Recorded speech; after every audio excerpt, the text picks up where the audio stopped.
they want to know, number one, about the tone. They want to like kind of emphasize that this is like heartfelt and funny. And they want you guys' opinions about the overall tone. How would you describe it?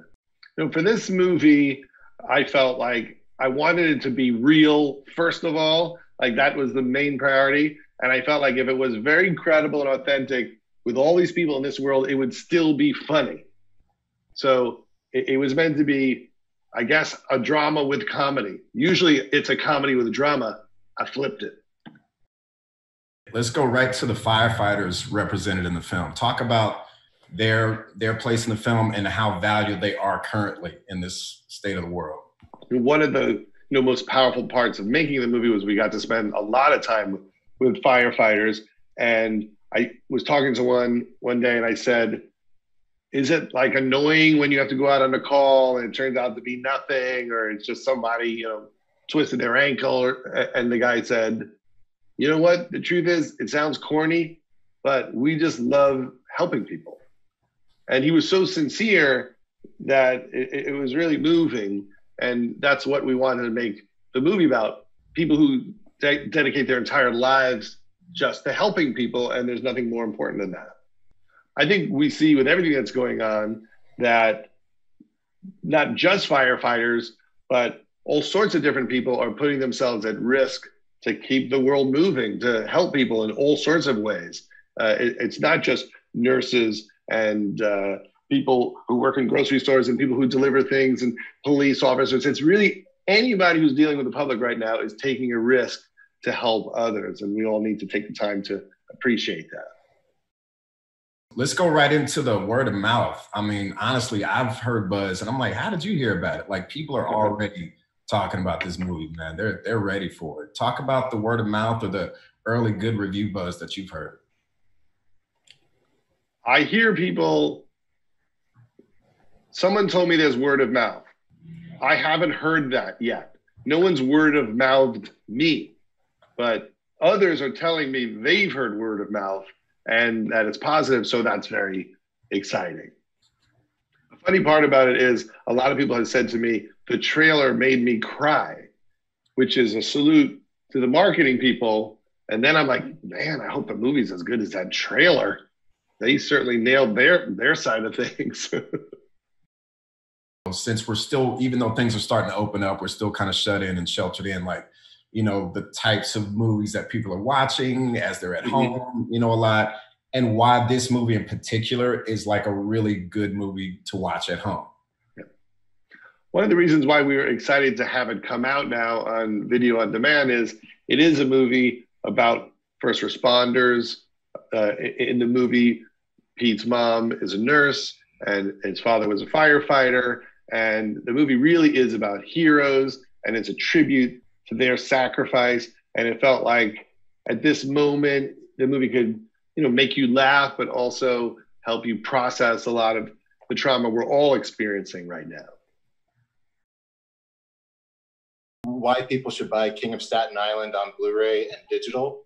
And if you mention some of the bonus features, that would be great. Yeah, okay. All right. I personally am a fan of the DVD extra. I don't know if you are, Pete, but I listen to the commentaries. I watch the little documentaries. I love the deleted scenes and the bloopers. And on all our movies, we really go to town making all that stuff. Do you watch it, Pete? Do you watch all those things when you watch Blu-rays or digital downloads? Yeah, I always love to see all the deleted scenes. Like the cool thing about, this movie is we shot, I assume 100 hours of film. So there's just constant different takes and different scenes and like a lot of fun stuff that you might have missed in the movie that, just didn't fit it, that you could see on these platforms. You and I did a commentary. I thought a good one. I thought we were focused. We were energetic. We were on our game commentary-wise. We have a lot of good documentaries about firefighters and your friends, all the great comedians in the movie. We also have pieces about your life and your history, as well as a lot of deleted scenes. I shot more scenes than I needed, so I have to put them somewhere. I didn't want to just throw them in the garbage, so I give them to you. Sometimes people go, that scene was better than other scenes in the movie, and then I feel bad that I cut it out. That was good, and if you wouldn't mind just encouraging people to buy it on Blu-ray and digital. I always tell people to buy the movie on Blu-ray or digital or KODI because there's extra stuff. You know, when I finish a movie, if I'm watching Goodfellas, the first thing I'm thinking is, where's the commentary? Where's the hilarious Ray Liotta bloopers? So I try to provide that on my movies. You're the Ray Liotta blooper, Pete. That's awesome.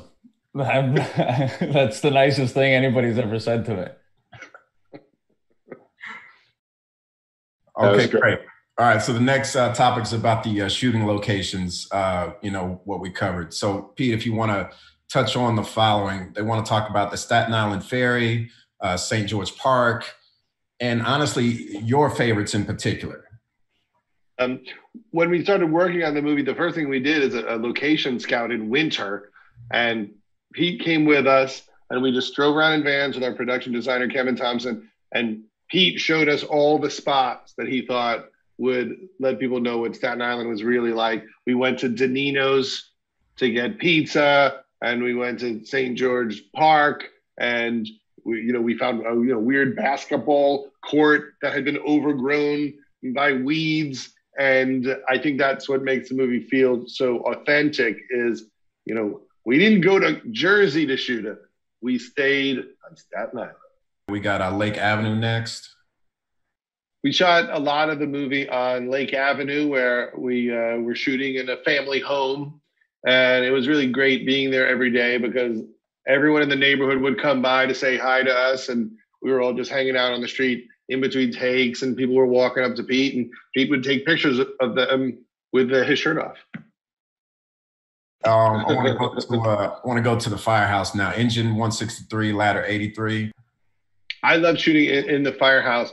It was really intense because we'd be shooting the movie, and then the real firefighters, they were working. They were there doing their thing, and every once in a while, the bell would go off, and they would go help somebody with something, fight a fire or deal with some issue, and we would get nervous for them, and it reminded us this is real. These people really put themselves in harm's way to help people. It was a great reminder of why we were making the movie. What makes King of Staten Island, a perfect movie at home? I think The King of Staten Island is the perfect movie to watch at home because you'll laugh, but I think you might cry. And don't you prefer crying without people around you, looking at you, judging you, mocking you? If you want to really let it go, let it go. Wailing, making noise, snot, tissues. You want to do that at home on your own personal movie night. Just real quick, what was the last movie you guys watched at home? Last movie I watched at home, Pete, was a South Korean horror movie called The Wailing. And let me say this to the people at home. Get it and be freaked out. If you like to be freaked out, I usually don't like to be freaked out, but I found it funny and it freaked me out and I really enjoyed it.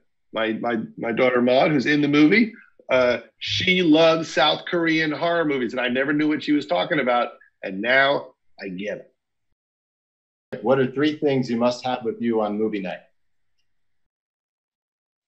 3 things I need are my glasses, or I can't see it, chocolate ice cream, and an extra pillow so my wife can't see I'm eating chocolate ice cream.